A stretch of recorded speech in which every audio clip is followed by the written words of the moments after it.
Carl Ravitch. Well, the Fall Classic has been the fall from grace for the Atlanta Braves. Save for a couple in the ninth inning of Game 2, this has been not a classic, but a massacre. And reminiscent of the '96 series, the Braves won the first 2 games of that set. They outscored the Yankees 16-1, out-hit them 23-11. We're seeing similar dominance so far from the Yankees as they outscored them 11-3, and they've out-hit them 20-7. Harold Reynolds and Dave Campbell. You looked at Kevin Millwood. He got the ball a day earlier. He had done that during the regular season. In fact, it was on 3 days rest and was dominant. He was rested. He wasn't dominant. Now, and you just wonder, I mean, this is always speculation, but his career high in innings pitched coming into the season was 174. This year, coming into the game tonight, 251 and 2/3 innings. That's 77 and 2/3 innings more than he's ever pitched. And you just wonder, he didn't have much life on the fastball tonight. 4 times in the first inning, he gave up hits with 2 strikes. Chuck Knobloch in an 0-2. Paul O'Neill drove in the first run. A couple of breaking balls stayed up in the zone. And Brochus on a 2-strike. He just couldn't put people away. You know, in the Mets series in Game 6, he threw great for 5 innings, 93 to 95 miles an hour. All of a sudden, he went down to 90 to 93. The Mets started to hit him. He didn't hit 94 until the 2nd inning tonight, Harold. What did you say? Well, I totally agree with this, Soup. I think that he's been throwing an awful lot. Actually, you know, when they talk about using all these Braves strikes against him, this crowd went nuts. By the 3rd time that a guy had gotten a hit with 2 strikes, they were sitting on their hands. Now, it's been the law of diminishing returns. You see the numbers in the left-hand column for Kevin Millwood going down, the numbers in the center and the right going up, and that is not good. Innings pitched, as Dave mentioned, 9 against the Astros, 2, his shortest outing this season. This is his worst loss this season, and his first loss since August. We'll have much more from the World Series with Harold and Dave. Royce Clayton, Rick Sutcliffe joined Mark Schwartz on the field. We'll hear from Yankees and Braves as we continue with our coverage. The Yankees now have won 10 straight World Series games. Back to the studio. Also on the way, the man affectionately referred to as punk rocker. Sunday Conversation is presented by Sprint, the point of contact. Oh, with a name like Rocker, what else would you expect the Braves closer to listen to? Yanni? John Tesh? John Rocker says he listens to AC/DC and Marilyn Manson to get into the mood going to the ballpark. Once he gets there, Rocker treats every appearance like he's in the mosh pit.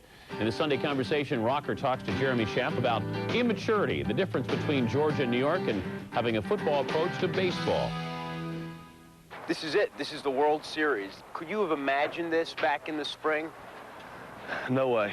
Not back in the spring, not last year, not even the All-Star break. Do you think your attitude, which has been controversial, your personality, is essential to your success as a pitcher? You got to have a little more than just going out and throwing hard. I mean, it's kind of a whole attitude that I think this job carries with it, and it's kind of tough being my age with my limited experience, knowing the exact way to go about it, and you know, in my immature ways, I sometimes go about it the wrong way, but I'm learning, and you know, maybe when I'm 26 or 27, hopefully still playing this game, I'll go about it a little different way, but create the same effect. But do you really want to be different? I mean, the way you're pitching right now and the success you're having, why would you want to change that? Why would you want to tone it down? Well, I'm not really saying tone it down. I'm saying maybe, you know, keep the same effect, keep the same intensity and fire and that kind of thing, but just maybe do it in a little classier manner. You know, I mean, in your job, people don't come up to you and make, you know, sexually explicit comments about your mom and stuff. I mean, why in our job should we be subject to that? No. And I don't think it's right, and I spoke out about it, and you know, people don't appreciate it. Well, too bad. Does it help you if the hitters think you're crazy? Yes. Could you live in New York? I don't think so. It's much too hectic and noisy, and yeah, I couldn't do it. It's too fast-paced of a life for me. Does it amuse you that people, they don't really know your background, they don't know your education, they don't know your family, but people say, John Rocker, he's got to be a redneck? Yeah, for sure. I mean, people in New York, I don't know what they think they've done to make themselves so much superior and so much more educated than we are, you know, just because we, you know, are from Georgia. But yeah, they assume that everybody from Georgia is, you know, an inbred rube, you know, that lives in a log cabin. how fired up are you when it's the night, when you're coming in to save that game? Really fired up. I don't come running out of the bullpen for show. I don't come running out of the bullpen, you know, to look like an idiot. I know. You have to burn that energy off. I mean, yeah, it's basically the same thing. The whole football analogy. I mean, when you know you go out and watch college games or high school games, when those kids when it's time to play and they come out and run through that big banner and run over the sidelines. I mean, they're all, you know, fired up and ready to get out there and play. And when I come running through that door, I think that's exactly what I'm getting ready to do. Being a guy from the area, from Georgia, is it something special pitching for the Braves in the World Series? Yeah, it is, and I could really probably, you know, think about it a little more than I could if I talked to more friends and that kind of thing. I could really, you know, really feel how much it meant to them for me to be up here pitching. But I'm just trying to, you know, kind of play down the hype and just treat this as a, you know, as any other game where I'm going to have to go out and get 3 or 4 outs and hopefully, you know, give our team a win. Sunday Conversation was presented by Sprint. Any more hot dogs? Will this series return to Atlanta? Of course, time will tell, and so will the 3 games in New York. Well, what a tough act David Cone had to follow. Orlando Hernandez, 7 innings. He gives up 1 run. David Cone, game 2, 7 innings, 1 run. Braves hitters against Yankee pitchers are 7 for 58. You think that's silencing of the lambs? I do believe so. David Cone with Charlie Steiner. David, 1 hit through 7 innings. Give me a sense of where you were tonight. Well, you know, I thought I got away with 1 in the first to Jordan. That could have easily been a home run. And then from that point on, you know, I didn't give in. I walked a few guys, but made some pitches when I had to. And, you know, you don't want to give in to these hitters because they're very aggressive. Well, you're now 2-0 in the World Series, both the wins coming against the Braves. In '96, you were having your aneurysm problems. Give me a sense of then and now. Well, then it was kind of a blur. You know, I came back at the end of the year, and nobody expected me to come back, and we were down 2-0 at that point. So we were just searching for credibility, whereas I think this time we kind of feel a little better about ourselves. And, you know, we know the series isn't over, but, you know, we feel good about coming in here and getting 2. So you and El Duque basically hold them to almost nothing. Give me a sense of where your team is now heading home up to. Well, we feel good about it. I mean, we know Tom Glavine's waiting for game 3, but we have Andy Pettit. So, you know, we did what we wanted to do. We try to win every game. We don't care where we're playing, whether it's on the road or at home. And, you know, we want to go for the jugular right now. David, you were a once-a-week pitcher the latter half of this season. How are you physically as you head down the stretch? Well, I feel strong. I think tonight I had really good stuff. I felt really strong, but I think it's hurt my control a little bit. I haven't been as sharp as I would have liked, and a few walks here and there, but you know, it's better to feel good and feel a little strong and be a little wild than the converse. There's been so much talk that this may be your last season, perhaps your next start, your last start with the Yankees. Have you given that any thought, and what do you think about it? Well, I have. Probably more thought than I should have because, you know, all that matters is right here and right now. But I think it's pretty unpredictable because the Yankees have some tough decisions to make, and you know, I'm not sure what's going to happen. David Cone, thanks. Congratulations. Now let's go back upstairs. All right, Charlie, thank you very much. And, of course, after Game 1, we ran this graphic. Now, after Game 2, we can update it and see that David Cone actually has moved ahead of Orlando Hernandez when it comes to hitless innings, 129. The Braves get their first hit in the 5th inning, and I said that David Cone had actually given up a run to match Orlando Hernandez. He didn't. He gave up the 1 hit to match Orlando Hernandez. So they gave him a 3-0 lead after 1. Twice in his career has David Cone blown 3-0 leads. In his career, twice. You could argue this thing was over after the first inning, but, you know, on rest, he's unbeatable and was again, wasn't he? Well, he said he wasn't as sharp as he'd like to be, but the way he executes his pitches, I think that's the big key to David Cone. You know, you watch how the Yankee scouting report has been huge. He pitched Gerald Williams up. Obviously, that's what the Yankees want to do. They want to pitch him there. And they're not going to give Andrew Jones much to hit, throwing him a lot of breaking balls. And Coney, regardless of the score, continued to pitch to what he needed to do. And, Dave, what stood out in your mind about Cone? Well, one thing David Cone has done in the last few years especially is throw the breaking ball when he's behind in the count. That's a Joe Girardi thing. That's why he catches him. Once he throws the 1-ball, no-strike slider for a strike, then you can come back and bust with a fastball or chase. But he's just a great professional. He's a thinking man's pitcher. He's not as overpowering as he once was, but he still ain't bad. No, he's not bad. He did have 5 walks in the game and 4 strikeouts in the game. But again, the 7 innings, the 1 hit, and the no runs. 45 times the team has led the World Series, 2-0, 34. Out of those 45, that team has gone on to win the World Series. Tough odds for Bobby Cox Braves, but He knows all too well you can lose the first two and then come back and win the World Series. This is what Bobby Cox had to say about Game 2. You know, we played a bad game. I know the Yankees played a real bad game against Boston, and 96 we went up there and beat them. We were in the teens, I think, the first two games of 96 up there with, you know, facing good pitching. And, you know, it's kind of the way we got beat up tonight. We didn't give up that many, but we you know, we're a team of good pitching and timely hitting. And we did not get runners on tonight to do anything. Okay, question right here, Bruce. Go ahead. Bob, was Clinchy just tight, or, you know, was his ball just up all night? What was the problem with him? I'm sorry, Millwood. Millwood, yeah. I don't know. You know, Kevin can ride the ball high and also go downstairs. And I think tonight, honestly, he was kind of in the middle where he shouldn't have been. And it was all a matter of location. He wasn't down, and he wasn't up high enough. And, you know, he got right in that area that's good to hit at. Okay, anything else? Question, go ahead. 1 second, sir. Okay, we're ready. Okay, if today, after the lineup changes tonight, call it Plan B, what's Plan C now? Well, we're facing a left-hander, you know, when we go up there, and we'll play the other guys. And we're just honestly trying to score some runs right now. Well, they certainly are trying to create any way they can. They tried running in Game 1. They tried a different lineup in Game 2.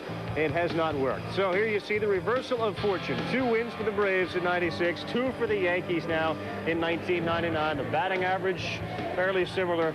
The question is going to be whether the results will be similar as this series now shifts to Yankee Stadium. All right, so of course the New York Yankees come up with all the hits. They score the runs early. Bernie Williams has himself a big game. He comes through with 3 hits to lead the Yankee attack. Charlie Steiner with Bernie Williams after the game.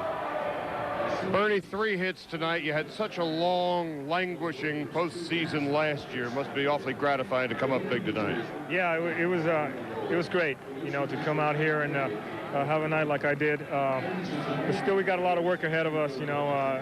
We take it now. We're trying to enjoy the moment now, but looking forward to the challenge next couple of games. We were talking during the broadcast how difficult it was for you during the postseason last year. Give me a sense of where your head is now as compared to a year ago. Well, you know, the feeling of settledness, you know, settlement here, knowing that I'm going to be here for a long period of time. We have a great team. You know, it makes me feel very happy. You know, I'm glad that I made the decision that I made in the off season, and just worrying about, you know, doing my job and playing my game. What is the difference in attitude in this ball club compared to a year ago? You motored through everybody last year. This year it was a bit more difficult. Yeah, I think we had a lot of periods during the year that we were, you know, stalling a little bit, you know, trying to keep a 98 out of our minds. But this year, in the postseason, I guess we're picking up where we left last year. Bernie Williams, thanks very much. Let's go back upstairs. Charlie, thank you. The 96 Braves, one of 11 teams to go up 2-0 and ultimately lose the series. So it certainly can happen. The Yankees actually did it back in '81 to the Los Angeles Dodgers. Let's now go down to the field and get the thoughts of Mark Schwartz, who's with Royce Clayton and Rick Sutcliffe. Mark? All right, Carl, you know, Bobby Cox's moves throughout the postseason have actually paid huge dividends. Great moves using starting pitchers like Smoltz and Millwood to close games. But in this game, Royce, he used Lockhart, he used Guillen, he used Myers, 3 left-handed hitters. Understandable to try to get something going offensively. But do you make such drastic changes at this point in the schedule? Mark, you're right. Bobby has made some great decisions in the postseason, but his team is a defensive-oriented team. They pitch well, they make the plays they have to make, and I agree with you. You shouldn't jeopardize your defense, which got you there, to try to generate a little more offense from guys that aren't huge impact offensive players. They don't hit the ball out of the ballpark. They play small ball. And the thing is, you don't jeopardize defense for a little bit of run support. If you want offense at shortstop, you go with Jose Hernandez anyhow. Rick, as far as the Braves pitcher, Kevin Millwood, clearly their best pitcher all season long, but this was his first World Series game, and I thought it showed. Well, I think experience has been the big difference in this series. Only 10 guys on the Atlanta Braves have played in the World Series. On the other hand, 23 of 25 New York Yankees have been here. It showed with David Cone. He was able to adjust. He paid attention to what El Duque did last night when he struck out 8 of the first 10 guys that he retired. Cone dominated the first 4 innings. He had a no-hitter going into the 5th. Kevin Millwood has had a lot of success here in Atlanta, but he's used to pitching when it's warm. It was cold tonight. He could not get the feel for the breaking ball. All New York did was go up there looking for that heater. They wanted it up. They wanted it out over the plate, and when they got it, they hit it hard. It was Millwood's shortest outing of the year. And Royce, you watched the Yankees team, your team, a great hitting team, averaging 6 and change runs per game, holding them to 1 run in 3 games. Does it make you feel any better to watch what they're doing to the Braves? I'll tell you what, I don't feel like such a goat anymore. We're not the only team that can't hit the Yankees. That's just a sign of good hitting, good pitching beating good hitting, and the Yankees have great pitching. That's right, and the Yankees have now won 20 of their last 23 postseason games, 10 in a row in the World Series, and they just continue to dominate. Carl, back up to you. All right, man, thank you very much. A very even-keel performance for the Yankees through the regular season. Everybody talked about comparing them to last year. They never got caught up in that, and talked about their ability to play with the long ball and the small ball. Their first extra base hit in this series was their 14th hit of the series. Previous 13 were all singles. Joe Torre after the game. When we know what our capabilities are, we don't try to go outside ourselves. I think that's very important, that we just think in small bits and bites, because that's what we need to do. We don't have home run hitters. We can hit home runs, but we don't have home run hitters.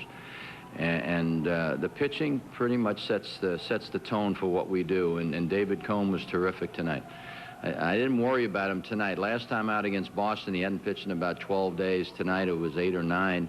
I felt pretty good about it, because even with the cold weather, he pitched well in the cold weather against Boston also.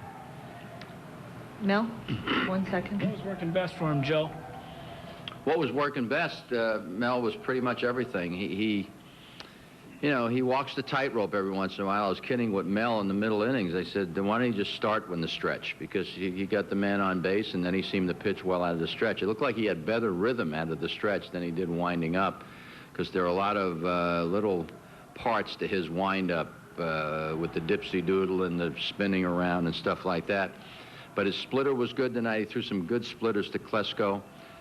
Backdoor slider a few times. I thought his fastball good. He doesn't throw as hard as other pitchers, but he's able to have good movement, and I think that's probably the most important thing for him.